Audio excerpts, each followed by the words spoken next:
भैया जी हम सुने हैं कि डॉक्टर अंबेडकर का संस्कृत भी नहीं पढ़ने दिन करा है। हाँ भैया जी, उस समय शूद्रों के लिए संस्कृत पढ़ने की मनाही थी। भीमराव अंबेडकर के पिताजी सूबेदार रामोजी चाहते थे कि उनके बच्चे संस्कृत पढ़कर विद्वान पंडित बने, लेकिन हिंदू धर्म में मान्यता थी कि अगर शूद्र संस्कृत जान लेगा तो वह वेदों के ज्ञान को भी पढ़ लेगा। इसलिए शूद्रों के लिए संस्कृत को पढ़ना और जानना अपराध था और ऐसा अपराध करने वाले की जुबान काटने और उसके कान में शीशा डालने की सजा थी। भैया जी डॉक्टर भीमराव अंबेडकर के पिताजी सूबेदार रामोजी उनको पढ़ाना चाहते रहे कि वही भी समाज की घटिया सोच से ठग गए रहे। भैया जी सूबेदार रामोजी तो भीमराव को पढ़ाई में और बेहतर हालत में देखना चाहते थे। वो तो खुद भी भीमराव को इंग्लिश पढ़ाते थे।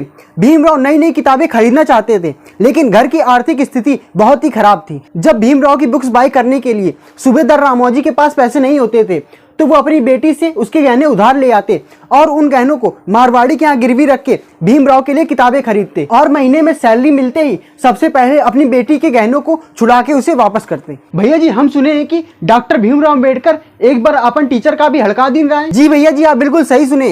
एल्फिंस्टन स्कूल में जाति के नाम पर एक टीचर बार बार भीमराव को अपमानित करता था। बार बार ऐसे अपमान से भीमराव को गुस्सा आता था। एक दिन वो भीम से बोले, अरे तू तो महार का छोकरा है, तू पढ़कर क्या करेगा। इस बार आक्रोश में आकर भीमराव ने कहा, सर मैं पढ़कर क्या करूंगा, यह पूछना आपका काम नहीं है। अगर फिर से मेरी जाति का नाम लेकर मुझे छेड़ा तो परिणाम अच्छा नहीं होगा, पहले से ही मैं कह देता हूँ। भैया जी हम सुने हैं कि बाबा साहब की शादी मछली बाजार में हुई रहा है। जी भैया जी डॉक्टर अंबेडकर और रमाबाई की शादी बम्बई के भाई खला मछली बाजार में हुई। उस समय भीमराव 16 और रमाबाई 9 साल की थी। फ्रेंड्स बाल विवाह से समाज के का नुकसान है, कमेंट में जरूर बताएं। भैया जी हम सुने हैं कि डॉक्टर भीमराव अंबेडकर का कोलंबिया यूनिवर्सिटी में पढ़ने के वास्ते कौनो महाराजा से एग्रीमेंट करन पड़ो रहा है। भैया जी डॉक्टर अंबेडकर के पिताजी की मृत्यु के बाद उनकी आर्थिक स्थिति और भी खराब हो गई थी।